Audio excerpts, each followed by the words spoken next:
Hey everyone, and welcome to another deep dive with me. Today, we're going to be looking at something that I know a lot of you have asked about. Yeah, And that is improving your English listening skills. absolutely. But don't worry, we are not going to be opening a textbook or anything like that. No textbooks here. We're going straight to the source material, and that is a guide from the Real Life English podcast with 20 actionable tips. Wow, 20 20 to make you a better listener right from your couch. right from your couch. That's the best. So you can, really improve your English listening skills without having to go anywhere. Yeah, and it's really designed for busy people you know. Yeah, So if you're thinking, I don't have time for this, Yeah. trust me, you do. you do. We'll get to some of those tips a little bit later. Yeah. But first I want to ask you this.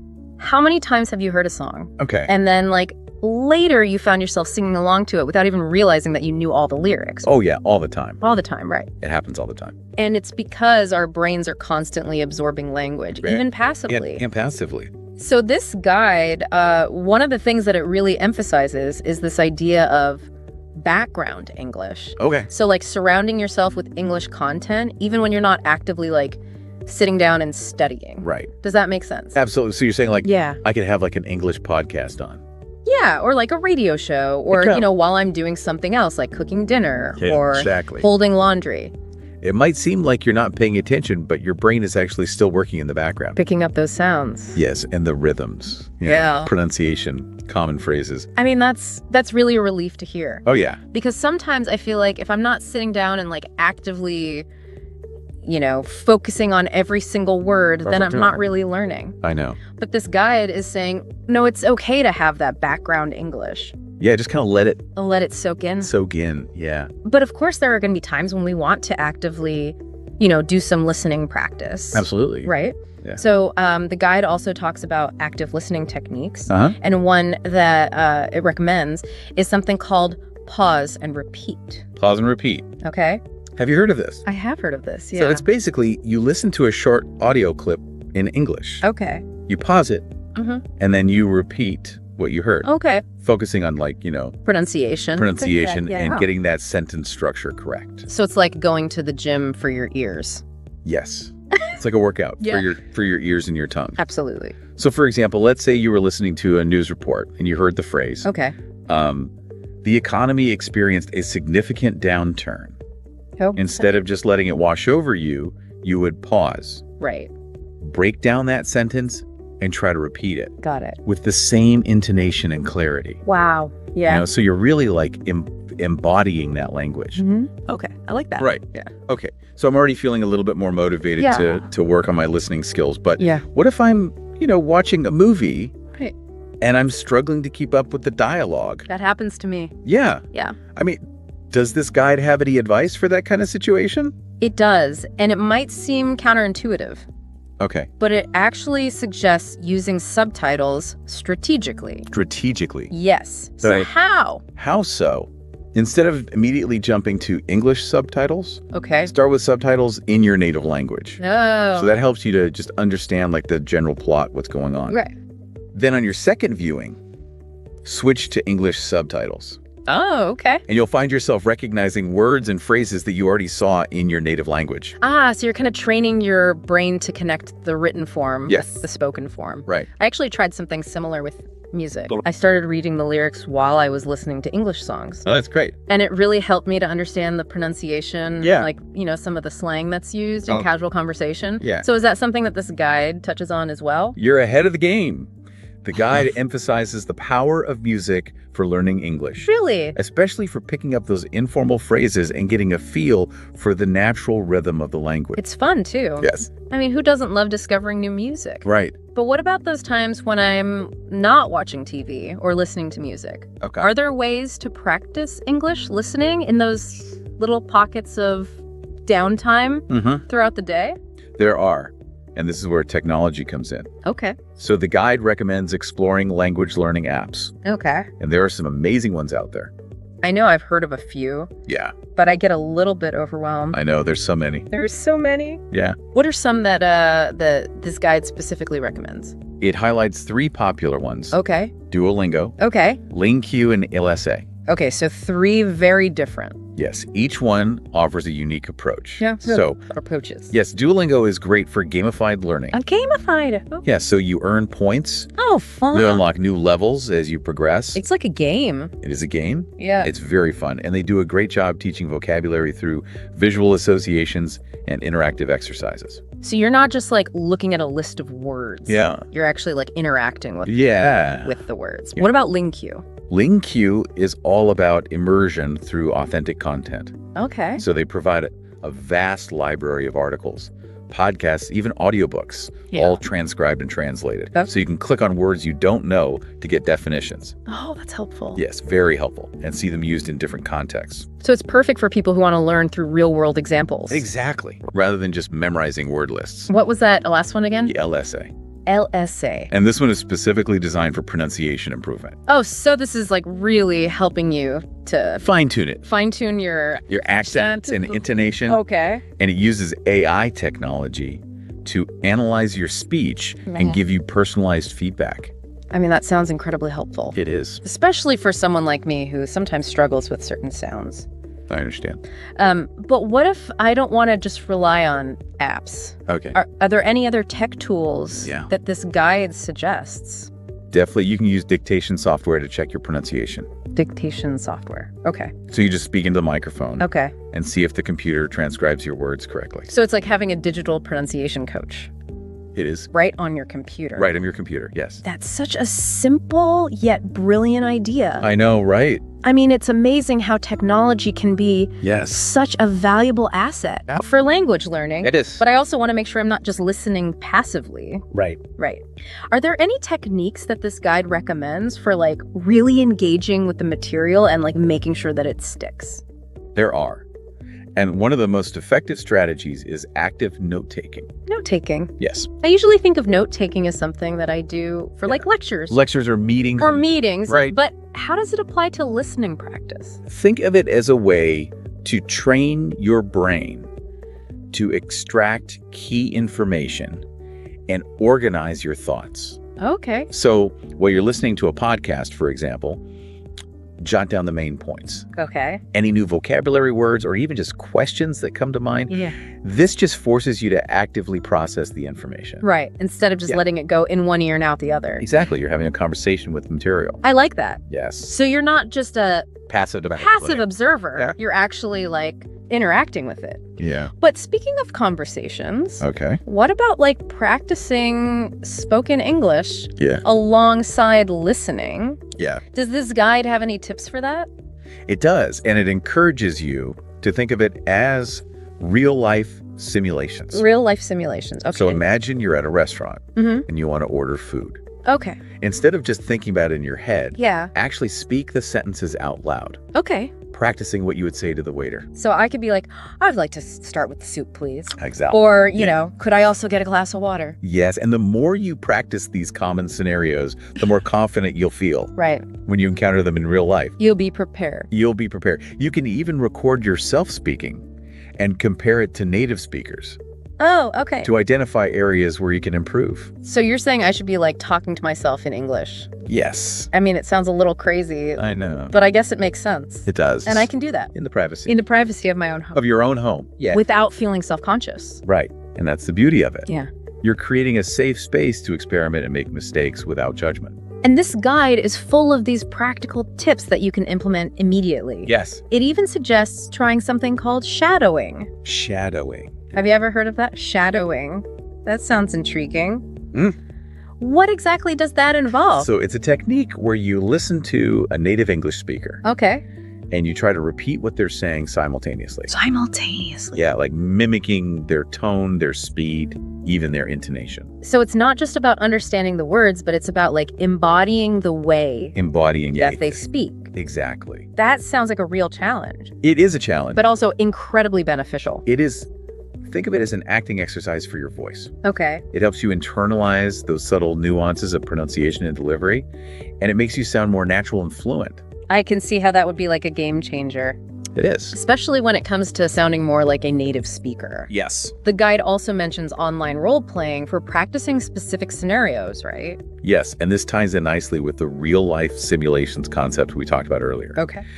So online role-playing allows you to practice conversations in a controlled environment Okay. with other learners or even native speakers. Oh, wow. And you can choose from various scenarios like ordering food at a restaurant, Okay. asking for directions, or even having a job interview. So it's like a dress rehearsal It is. for real-life conversation. Yes, takes away that fear of making mistakes Right. and allows you to build confidence before facing those situations in the real world. That's brilliant. Okay, so we've talked about, practicing with apps. Yeah. We've talked about shadowing. Yes. But let's shift gears a bit. Okay. This guide also emphasizes the importance of listening to different English accents. Yes, very important. Why is that so crucial? Well, think about it.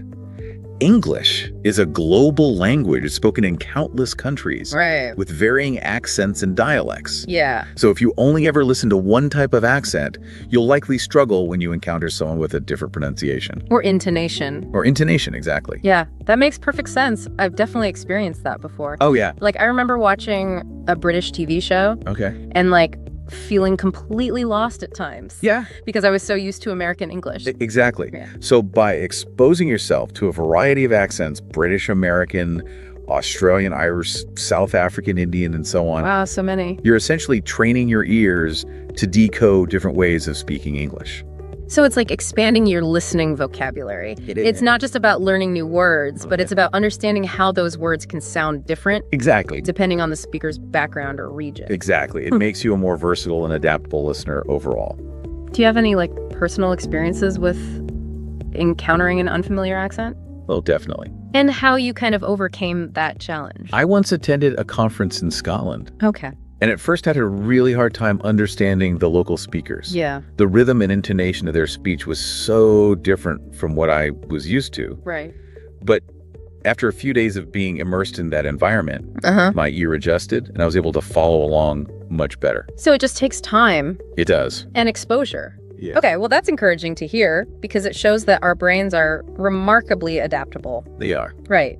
And they can learn to decipher Yeah. even the most unfamiliar accents Absolutely. with enough exposure. Yes. So how can we actively seek out these different accents? Well, the guide suggests exploring documentaries and news broadcasts as excellent sources of formal English. Why those particular genres? Well, documentaries and news programs often feature speakers from diverse backgrounds, Oh, okay. so you're likely to hear a variety of accents. That makes sense. Plus, they tend to use clear, well-articulated language, Right. which is ideal for studying pronunciation and grammar. And you're learning about interesting topics along the way. Exactly. It's a win-win. What about resources specifically designed for English language learners? Okay. Does this guide mention any of those? It does. It highly recommends checking out podcasts specifically created for English learners. Okay. These podcasts often feature hosts who speak at a slower pace. Okay. They explain idioms and expressions. Multiple. Yes. Hmm. And they provide cultural context. So they're like having a personal tutor They are in your pocket. right in your pocket. And with the vast number of podcasts available these days, Yeah, you're sure to find something that aligns with your interests. absolutely. Okay, so we've covered a lot of ground here. We have. From passive listening to active practice, Yes. from tech tools to real-life simulations. Yes. But I'm curious, what about the social aspect of learning? Okay. Does this guide address that at all? It absolutely does. In fact, it emphasizes the importance of social interaction for language acquisition. So it's not just about studying alone in your room.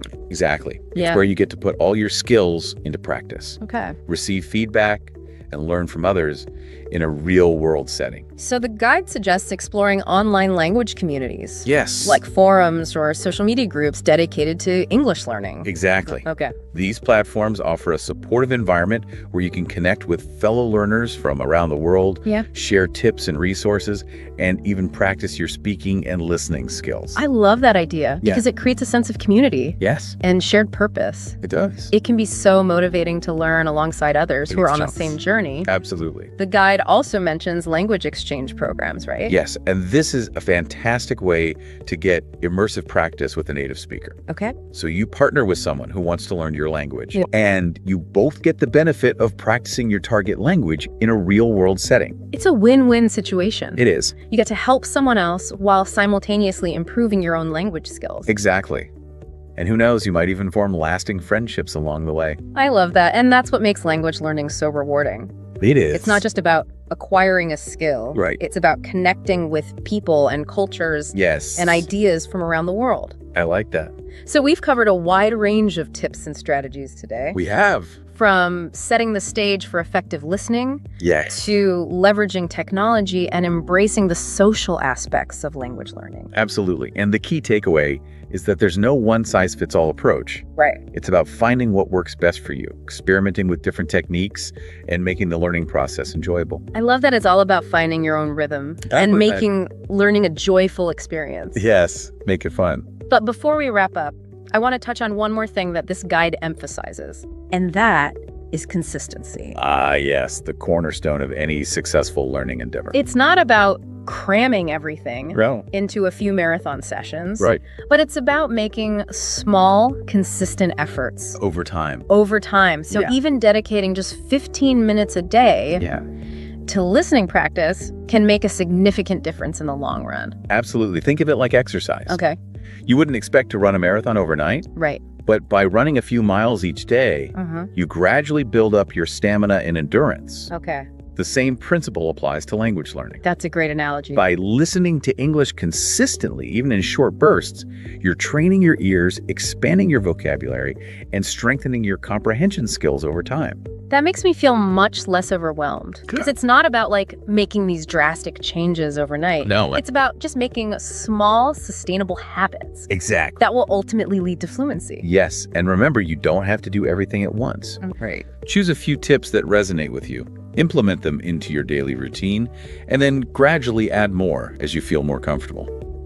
That's excellent advice. So, as we approach the end of this deep dive, Yeah. what would you say are some of the most important takeaways for our listeners to remember? I mean, we've really talked about a lot of different things, right? We have. But I think if I had to sum it up, I'd say the most important things are consistency, variety, and active engagement. Yeah, I think those are really fantastic points to highlight. Consistency, even in small doses, really helps to build momentum. It does. Variety keeps things interesting and it caters to different learning styles. Right. Different things work for different people. Exactly. And then active engagement makes sure that you're not just passively absorbing the information, Right. but you're really interacting with it and making it your own. Exactly. And don't forget to have fun. Yes. Learning a language should be an enjoyable experience. It should be. So if you're finding yourself getting bored or frustrated, Yeah. switch things up. Yeah. Try a new app. Right. Explore a different podcast. Connect with a language partner. Yes, have a conversation. I mean, it's all about finding what sparks your interest and keeps you motivated. Absolutely. Speaking of motivation, this guide has definitely given me a fresh perspective on how to approach English listening. What about you? What really resonated with you the most from all of these tips? I think for me, it was just the reminder that even passive listening can be so beneficial. Yeah. We often feel like we're not really learning unless we're actively studying grammar rules or memorizing vocabulary. Right. But simply surrounding yourself with English, even in the background, can make a big difference in the long run. It's like planting seeds It is. in your subconscious mind. Yes, and they'll eventually sprout and blossom. I love that analogy because it takes the pressure off Yeah. of feeling like we need to be on all the time. Exactly. Right. Sometimes just letting the language wash over you can Yeah. be incredibly effective. But of course, there are times when we do need to shift gears Right. and engage a little bit more actively. Yes, and that's where those active listening techniques come in. Right. Pausing and repeating note-taking shadowing. Yes. I mean, these strategies really help us to move from that passive absorption Right. to active participation. Yes. And they challenge us to really grapple with the language, Yeah. dissect its nuances and make it our own. Absolutely. I'm already picturing myself trying out these techniques. Good. I'm especially intrigued by shadowing. Yes. I think it sounds like a really powerful way to not only improve comprehension, Yeah. but also to develop a more authentic accent and intonation. It is, and it's a fun way to challenge yourself. Yeah, To step outside of your comfort zone. absolutely. So Yeah. think about it. What if you set a goal to try one new listening technique each week? Yeah. Imagine how much progress you could make in just a month. That's a great challenge. It is, and it's something that everyone listening can do, regardless of your current level of English. Absolutely. It's all about taking those small, consistent steps Yeah. and celebrating the victories along the way. Right.